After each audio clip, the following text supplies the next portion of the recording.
Hello friend, new Narmada institute में आपका स्वागत है। आज हम लोग यहाँ पर आरआरबी ग्रुप डी 2019 का जो पेपर हुआ था 2022 में, उसका जो PYQ क्वेश्चंस को सॉल्व करेंगे।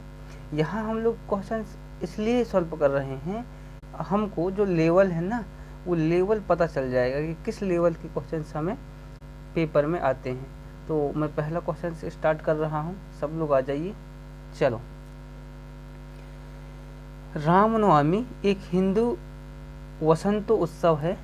भगवान राम के जन्मदिन पर मनाया जाता है और यह सामान्यतः खालिस्तान के महीने में आता है।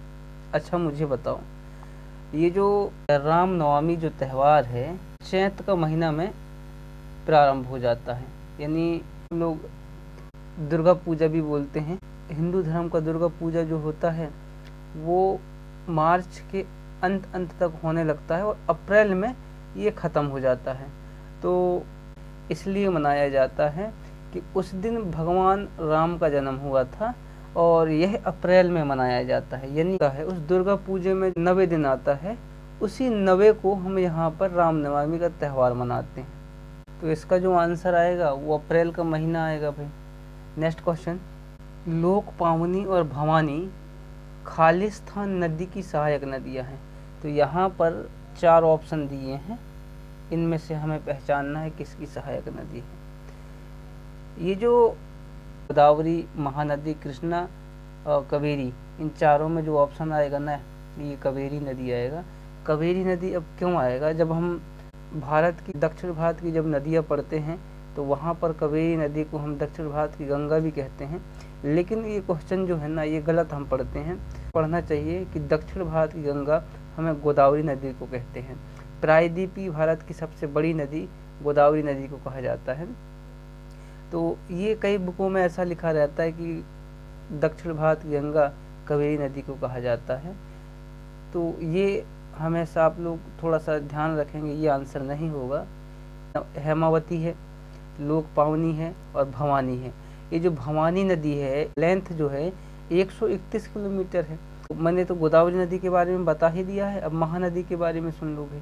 ये छत्तीसगढ़ से निकलती है महानदी और उड़ीसा, अभी तो उड़ीसा हो गया, महानदी बंगाल की खाड़ी में जाकर गिर जाती है। कृष्णा को देख लो भाई, ये कृष्णा जो नदी है ये महाबालेश्वर महाराष्ट्र से निकलती है और ये बंगाल की खाड़ी में जाके गिर जाती है।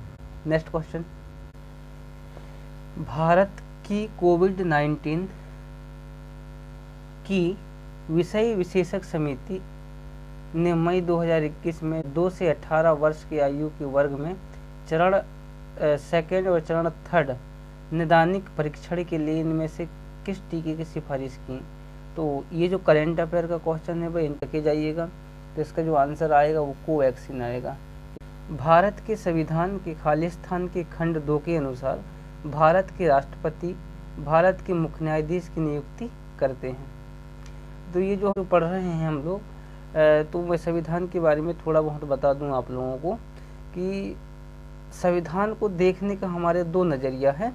एक हम कहते हैं मूल संविधान और एक हम कहते हैं वर्तमान संविधान।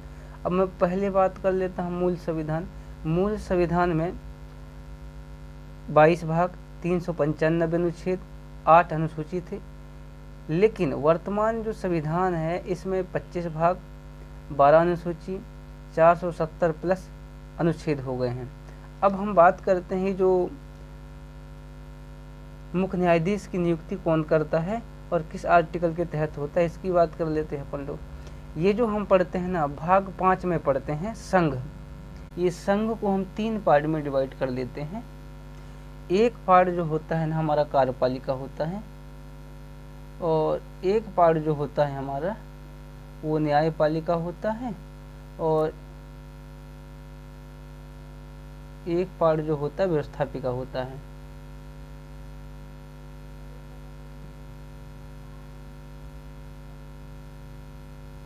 अब देखो, ये जो हम पढ़ रहे हैं मुख्य न्यायाधीश के बारे में, ये हम पढ़ने जा रहे हैं न्यायपालिका के बारे में।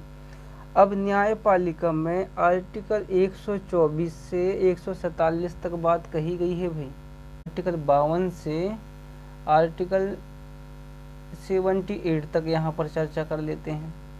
ये 79 से व्यवस्थापिका में आर्टिकल 123 तक बात कर लेते हैं। आर्टिकल 124 से 147 तक बात करते हैं हम लोग। किसके बारे में? न्यायपालिका के बारे में। अब हमारे पास बचता है कुछ आर्टिकल और बच जाते हैं। ये आर्टिकल CAG, जिसको आप लोग नियंत्रक के महालेखा परीक्षक बोलते हैं, उसके अकॉर्डिंग आते हैं। अब देखो यार, तो 124 से 147 के बीच में हमें देखना है कि कौन सा आर्टिकल है। यहाँ पर चेक करेंगे तो दो ऑप्शन तो कैंसिल हो जाएंगे, 118 कैंसिल, 121 कैंसिल हो जाएगा। अब हमारे पास में दो आर्टिकल बच गए, आर्टिकल 124 सेकंड और आर्टिकल 127। 127 जो है ना, इसमें ये बात लिखी गई है कि तथार्थ न्यायाधीश की नियुक्ति की जाएगी। तो बचा कौन सा आर्टिकल? 124 ही बचा। 124 में ये बताया गया है कि भारत का सर्वोच्च न्यायालय का गठन किया जाएगा और इसकी स्थापना की जाएगी। लेकिन आर्टिकल 124(2) में ये बोला गया है कि ये सर्वोच्च न्यायालय के जो मुख्य न्यायाधीश होंगे उनकी नियुक्ति राष्ट्रपति करेंगे। अब देखो यार, अब और भी क्वेश्चन पूछ सकता है कि हमें कि भारत देश का प्रथम मुख्य न्यायाधीश का नाम बताएंगे। तो भारत देश का प्रथम मुख्य न्यायाधीश का नाम है हीरालाल जेकानिया। वर्तमान समय में 51वें नंबर के मुख्य न्यायाधीश संजीव खन्ना साहब हैं। नेक्स्ट क्वेश्चन, निम्नलिखित में से किस मेजर ध्यानचंद खेल रत्न पुरस्कार से सम्मानित किया गया? यहाँ पर ये भी करंट अफेयर का क्वेश्चन है, इनको पढ़ना पड़ेगा भाई। इसका जो आंसर आएगा वो क्या आएगा? नीरज चोपड़ा आएगा। इनको 2021 में मेजर ध्यानचंद खेल रत्न पुरस्कार से नवाजा गया है। अब इसको समझो यार, मेजर ध्यानचंद खेल रत्न जो पुरस्कार ये है क्या? ये जो मेजर ध्यानचंद खेल रत्न पुरस्कार जो है, इसका नाम सरकार ने 2018-19 में एक्सचेंज किया है। अब 2018-19 में जब चेंज किया है, इससे पहले इसका जो नाम था ना, वो नाम था राजीव गांधी खेल रत्न पुरस्कार। इसकी स्थापना जो हुआ था ना, वो 1991 में हुआ था। कब हुआ था? 1991 में हुआ था। इसके अकॉर्डिंग 7.5 लाख रुपया दिया जाता है। लेकिन वर्तमान में जब नाम चेंज हो गया है, नाम चेंज हो जाने के बाद में भारत सरकार के द्वारा 25 लाख रुपया दिया जाता है भाई। किसके तहत? ध्यानचंद खेल रत्न के पुरस्कार के तहत। अब देखो, ध्यानचंद जो व्यक्ति थे, ये इसको हम बोलते हैं कि मेजर ध्यानचंद जो व्यक्ति के खिलाड़ी रह चुके हैं, इन्हीं के नाम पर ये पुरस्कार का नाम एक्सचेंज किया गया है। ये जो मेजर ध्यानचंद को बोला जाता है कि हॉकी के जादूगर के नाम से भी प्रसिद्ध है। और इन्हीं के नाम पर एक ग्राउंड बना हुआ है ना भाई, लखनऊ में। मेजर ध्यानचंद ग्राउंड कहाँ पर है, सब पूछे तो आप लोग आंसर दे दीजिएगा। उत्तर प्रदेश के लखनऊ में है। और पूछा जाता है कभी कभी क्वेश्चन कि लखनऊ को नवाबों का शहर कहा जाता है, थोड़ा सा ध्यान रखना इसके बारे में भी। इसका भाई एक हुआ करता था रूप सिंह, उसके बारे में भी क्वेश्चन आता है कई बार। अब पूछा जाता है आप लोगों से कि रूप सिंह स्टेडियम कहाँ पर स्थित है, तो आप ये बताते हो कि मध्य प्रदेश के ग्वालियर में रूप सिंह स्टेडियम है। इस स्टेडियम में क्रिकेट खेला जाता है। और ध्यानचंद की एक आत्मकथा है, उन्होंने एक बुक लिखा था द गोल, इनकी बुक का नाम है। नेक्स्ट क्वेश्चन, बड़े बांधों के निर्माण द्वारा नदी के प्राकृतिक प्रवाह के विनियमित करने से खालिस्तान अनुप्रवाह क्षेत्रों में कृषि प्रभावित होती है। तो यहाँ पर देखो यार, 4 ऑप्शन है, मैं ऑप्शन पढ़ के देख रहा हूँ। डाउन स्ट्रीम बोला है, क्षेत्रों में कृषि प्रभावित होती है। तो मानसून के दौरान भूजल को पुनर्भरण करने से रोकने से, ये तो गलत हो जाएगा यार। नेक्स्ट, जल आपूर्ति कम होने के कारण जल को खारा होने से, ये भी गलत हो जाएगा। ये तो अभी ये उदाहरण जो देखने को मिलता है, ये पंजाब में देखने को मिलता है, एक अच्छा उदाहरण है। जल प्रवाह कम होने के कारण भौम जल स्तर कम होने से, ये भी गलत हो जाएगा। जो हमारा जो आंसर आएगा ना, बाढ़ से खनिज समृद्ध तलछट के वार्षिक जमावों का अवरुद्ध करने से है। तो ये अपना आंसर आ जाएगा। नेक्स्ट क्वेश्चन, निम्न में से कौन सा एक मांग निर्धारक नहीं है? तो 4 ऑप्शन। अच्छा मुझे बताओ, मैं 4 ऑप्शन पढ़ रहा हूँ और मैं अर्थों को समझाऊंगा, फिर आप लोग बताएंगे कि इसका आंसर कौन है और कौन नहीं है। अच्छा, कोई भी व्यक्ति जब सामान खरीदने जाएगा और अपने अकॉर्डिंग सामानों को पसंद करके आएगा, उसको खरीदेगा भी नहीं, तो क्या वो मांग को निर्धारित करता है? तब कहेंगे सर ये तो गलत हो गया, ये आएगा ही नहीं। अब देखो, माल की कीमत, यदि माल 2 रुपये में बिक रहा है, तो यदि विक्रेता है या क्रेता है, वो माल की जो भाव है ऊपर नीचे करके, यानी कीमत है उसको ऊपर नीचे करके खरीद सकता है। तो ये तो है यार, ये तो अपन लोग आंसर लगा देंगे कि है। भविष्य में कीमत में बदलाव की उम्मीद, हाँ, ये जो भविष्य में आने वाले टाइम पीरियड जो है उसमें जो जैसे मान लेते हैं कुछ चीज़ हैं उन या वस्तुओं में बदलाव की उम्मीद हो सकती है। आज मान लेते हैं कि भाई चावल 20 रुपये किलो है, तो आने वाले समय में 50 रुपये किलो भी तो हो सकता है ना भाई। तो ये अपना आंसर है यहाँ पर।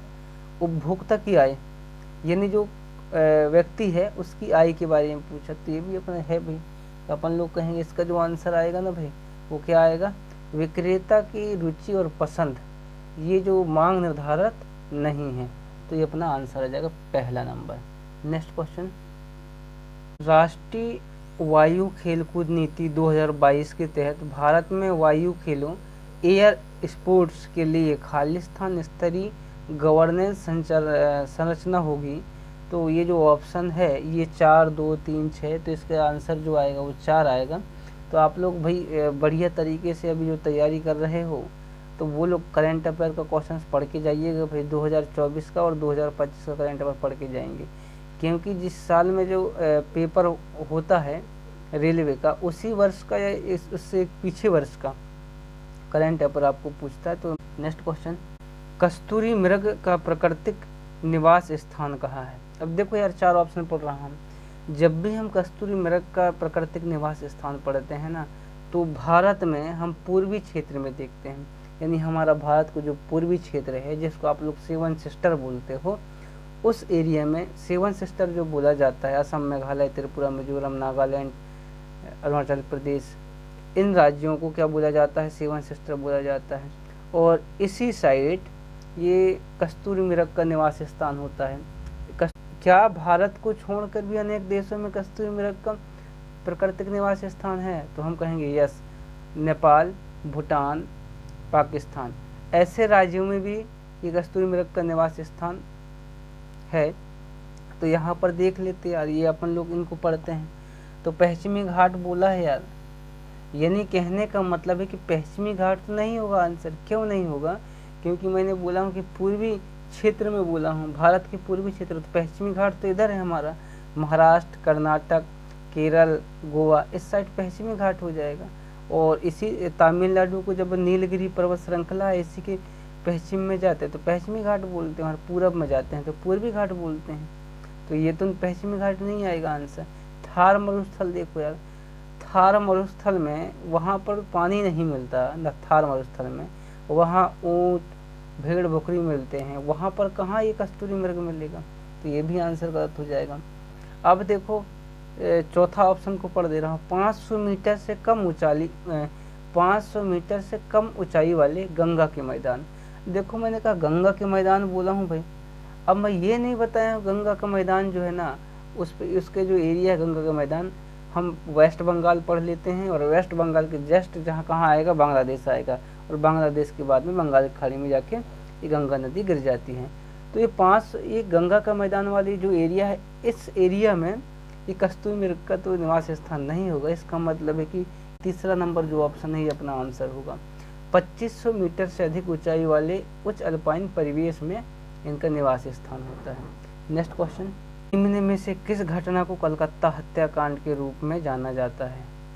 तो अपन लोग समझते हैं कि भाई 1906 में मुस्लिम लीग की स्थापना हुआ था लॉर्ड कर्जन के शासनकाल में, और यही जब बाद में गया कि भाई 16 अगस्त 1946 आ गया, इसी दिन मुस्लिमों के द्वारा इस्लामी देश बनाने हमारे भारत में जो कलकत्ता जो शहर है यहाँ भीषण दंगा हुआ इसी दिन, इसलिए इसको काला दिवस के नाम से भी जाना जाता है। इसको इसका जो आंसर आएगा ये सीधी कार्रवाई दिवस आ जाएगा, कलकत्ता हत्याकांड। इसको थोड़ा सा ध्यान रखना भाई। नेक्स्ट क्वेश्चन, भारतीय संविधान में दिए गए मौलिक कर्तव्यों की बारे में निम्न में से कौन सा कथन सत्य है? तो यहाँ पर बात कर रहे हैं मौलिक कर्तव्य। ये जो मौलिक कर्तव्य है ये रूस के संविधान से लिया गया है। सब मौलिक अधिकार भी हैं और मौलिक कर्तव्य भी हैं, तो दो चीज़ें हैं। तो ये जो है मौलिक कर्तव्य ये रूस के संविधान से लिया गया है, और मौलिक अधिकार जो लिया गया है वो अमेरिका के संविधान से लिया गया है। ये जो है मौलिक कर्तव्य है, इसको इंदिरा गांधी की सरकार ने 1975 में राष्ट्रीय आपातकाल 352 के तहत लगाया गया था। उसके सफाई देने के लिए सरदार सोंडसी कमेटी के द्वारा मौलिक कर्तव्य को भारतीय संविधान में जोड़ा गया। मौलिक कर्तव्य को जब जोड़ा गया तो मौलिक कर्तव्य में 10 मौलिक कर्तव्य थे, लेकिन वर्तमान समय में मौलिक कर्तव्यों की संख्या 11 हो चुका है। अब यहाँ मैं पढ़ रहा हूँ, उनको देखते हैं कि भाई कौन कौन से मौलिक कर्तव्य है और कौन कौन से मौलिक कर्तव्य नहीं है। भविष्य के लिए पैसे बचाना एक मौलिक कर्तव्य है क्या? नहीं है भैया। जैव विविधता को संरक्षित करना एक मौलिक कर्तव्य है, ये भी गलत हो जाएगा। माता पिता की आज्ञा मानना एक मौलिक कर्तव्य है क्या? नहीं है। ये 6 से 14 वर्ष के बच्चों की अनिवार्य शिक्षा प्रदान करना हमारा मौलिक कर्तव्य, ये अपना आंसर है। 86वें संविधान संशोधन 2002 को यह इसको जोड़ा गया है। तो आप अपना जो आंसर आएगा ये आएगा 6 से 14 वर्ष के बच्चों की अनिवार्य शिक्षा का प्रदान करना हमारा मौलिक कर्तव्य है। और थोड़ा सा देखो भाई, ये जो बात कही गई है 6 से 14 वर्ष के बच्चों, ये आर्टिकल 21 का के तहत भी ये बात कही गई है। राज्य यहाँ पर वो अधिकार देगा कि 6 से 14 वर्ष के बच्चों के लिए अनिवार्य शिक्षा प्रदान करेगा। तो यहाँ पर आर्टिकल 21 का और ये जो हम पढ़ते हैं मौलिक अधिकार 51 का के तहत पढ़ते हैं। तो थोड़ा नेक्स्ट क्वेश्चन, निम्न में से कौन सा पर्वत और राज्य केंद्र शासित प्रदेश सही सम्मिलित नहीं है? देखो यार, नंदा देवी उत्तराखंड में है, ये तो सब लोग याद कर भी लेते हो यार। सांसेर कांगड़ी लद्दाख में है, कंचनजंगा सिक्किम में है, K2 गार्डविन ऑस्टिन बोलते हो ना भाई, तो ये हिमाचल प्रदेश में नहीं है, ये लद्दाख में है। तो ये अपना आंसर आ जाएगा। नेक्स्ट क्वेश्चन, किस पंचवर्षीय योजना में बुनियादी एवं भारी उद्योगों की स्थापना पर जोर दिया गया ताकि तीव्र औद्योगिकीकरण, आत्मनिर्भरता और प्रौद्योगिकी विकास के लिए एक ठोस आधार स्थापित किया जा सके? तो यहाँ पर देखो, औद्योगिकीकरण जो है ना, ये औद्योगिकीकरण ये दूसरी पंचवर्षीय योजना के काल में ये लाया गया। अब मैं योजना है उनके बारे में बता दूं। पहली पंचवर्षीय योजना में कृषि पर बल दिया, इसको हेराल्ड डोमल मॉडल पर आधारित था। और दूसरी पंचवर्षीय योजना औद्योगिकीकरण पर बल दिया गया था, इसको PC महालनोबिस के द्वारा ये बनाया गया। तीसरी पंचवर्षीय योजना आत्मनिर्भरता अर्थव्यवस्था पर बल दिया गया, और चौथी पंचवर्षीय योजना पर स्वावलंबी अर्थव्यवस्था पर बल दिया गया। लेकिन ये जो 4 पंचवर्षीय योजना है, इन चारों में सबसे ज़्यादा असफल होने वाला पंचवर्षीय योजना था वो तीसरी पंचवर्षीय योजना था। और ये तीसरी ही क्यों? तो तीसरी पंचवर्षीय योजना में 2-3 कारण आते हैं। एक तो कारण आता है कि 1962 में भारत चीन युद्ध, 1965 में भारत पाकिस्तान युद्ध, और 1965 के लास्ट में सूखाग्रस्त होना, तो इसलिए ये पंचवर्षीय योजना असफल रहा। तो ये जो पंचवर्षीय योजना है यह हम रूस के संविधान से हम भारत के संविधान में लेके आए हैं। दूसरी पंचवर्षीय योजना में बकोरो, भिलाई, दुर्गापुर, चितरंजन ऐसे उद्योग का निर्माण किए थे। तो अपना जो आंसर आएगा ये दूसरी पंचवर्षीय योजना आएगा। नेक्स्ट क्वेश्चन, संविधान के अनुच्छेद खालिस्तान जो राज्य की नीति निर्देशक तत्वों में से एक प्रतिस्थापित करता है, में यह निर्दिष्ट किया गया है कि राज्य ग्राम पंचायतों को संगठन करने के लिए कदम उठाएगा और उन्हें ऐसी शक्तियाँ और प्राधिकार प्रदान करेगा जो उन्हें स्वायत्त शासन की इकाइयों के रूप में कार्य करने योग्य बनाने के लिए आवश्यक है। ये जो है ना, ये आर्टिकल 40 में ये बोला गया है कि ग्राम पंचायतों का गठन किया जाएगा। अब ये भाग इसको हम किसके अंतर्गत पढ़ते हैं यार, भाग 4 में पढ़ते हैं, नीति निर्देशक तत्व। इसको आप लोग ऐसा भी बोल सकते हो, राज्य की कल्याणकारी व्यवस्था के अंतर्गत भी पढ़ते हैं। आर्टिकल 36 से लेकर आर्टिकल 51 तक पढ़ते हैं अपन लोग यहाँ पर। तो ये जो आर्टिकल 40 में ये बोला गया है कि ग्राम पंचायतों का गठन करेंगे। इसके अलावा भी भाग 9 में पंचायतों के बारे में बताया गया है। आर्टिकल 243 में वहाँ पर ये इसके बारे में बताया गया है। किसके बारे में? पंचायत के बारे में बताया गया है। और इसके बारे में एक जगह संविधान में और देखने को मिलता है कि 11वीं जो अनुसूची है, इस 11वीं अनुसूची में पंचायतों के बारे में बताया गया है। और 11वीं अनुसूची जो है ये 73वां संविधान संशोधन 1993-94 में लागू किया गया। इसी के अकॉर्डिंग हमारे 11वीं अनुसूची में 29 विषय हैं, जैसे ग्राम पंचायतों में पानी की व्यवस्था करना, बिजली की व्यवस्था करना, बाजार की व्यवस्था करना, ऐसे 29 विषय की व्यवस्था कौन करता है? ग्राम पंचायत करता है। तो आप लोग यहाँ पर आप लोगों को समझ में आया होगा ये क्वेश्चन। अब चलते हैं नेक्स्ट क्वेश्चन की ओर। खालिस्तान में भारत सरकार के द्वारा कुछ निश्चित आवश्यकताओं की पूर्ति करने वाली भारतीय भाषाओं को शास्त्रीय भाषा घोषित करने का निर्णय लिया गया है। ये जो टाइम पीरियड है ना भाई, ये टाइम पीरियड 2004 का था, याद रखेंगे। 2004 में भारत सरकार के द्वारा यह कदम उठाया गया। इसके अकॉर्डिंग अभी वर्तमान समय में हमारे भारत देश में 11 शास्त्रीय भाषा हो गए हैं। अब मैं बोल दे रहा हूँ कौन कौन से 11 शास्त्रीय भाषा हैं, उनको आप कर लीजिएगा। पहला जो शास्त्रीय भाषा था वो तमिल था, 2004 में शामिल किया गया था। दूसरी जो लैंग्वेज है वो संस्कृत भाषा को 2005 में शामिल किया गया था। 2008 में तेलुगु और कन्नड़ भाषा को शामिल किया गया था। 2013 में मलयालम भाषा को शामिल किया गया था। और 2014 में ओडिसी भाषा को शामिल किया गया था। अब 2024 पहुंच जाता है। 2024 में 5 भाषाओं एक साथ शास्त्रीय भाषा का दर्जा दिया जाता है। उनमें से बंगला भाषा है, असमिया भाषा है, प्राकृत भाषा है, पाली भाषा है, मराठी भाषा है। इन भाषाओं को 2024 में शामिल किया गया है। Next question. मार्च 2022 में विद्यालयों में हेल्थ क्लिनिक स्थापित करने की परियोजना तहत छात्रों के शारीरिक और मानसिक स्वास्थ्य को बेहतर बनाने पर ध्यान देने हेतु एक सरकारी विद्यालय में हेल्थ क्लिनिक का उद्घाटन भारत के किस राज्य में किया गया था? तो इसका जो आंसर आएगा ना यार, वो दिल्ली ही आएगा, क्योंकि दिल्ली की सरकार आम आदमी पार्टी की सरकार थी, तो वहाँ पर ये सारे कदम उठाए। अभी तो वर्तमान समय में अभी वहाँ पर दिल्ली में भाजपा जीती हुई है। भाजपा ने 48 सीटें लेके आया है, 22 सीटें आप आम आदमी के खाते में हैं। तो अभी भाजपा के नए मुख्यमंत्री बने वाले हैं। तो ये भी करंट अफेयर का क्वेश्चन था भाई। Next question. फरवरी 2022 में किस सेवा प्रदाता ने घोषणा की कि वह अपने next generation multi terabit India Asia undersea cable system को हुलहुलाले मालदीव में उतारेगा? तो इसका जो आंसर आएगा ना यार, रिलायंस जियो इन्फोकॉम लिमिटेड आएगा। ये करंट अफेयर का क्वेश्चन है, इनको आप लोग बढ़िया तरीके से याद कर लीजिएगा आप लोग। Next question. महिला एवं बाल विकास मंत्रालय भारत सरकार ने खालिस्तान 2022 तक अंतर्राष्ट्रीय महिला दिवस सप्ताह को आज़ादी का अमृत महोत्सव के एक भाग के रूप में विशेष सप्ताह के रूप में मनाया।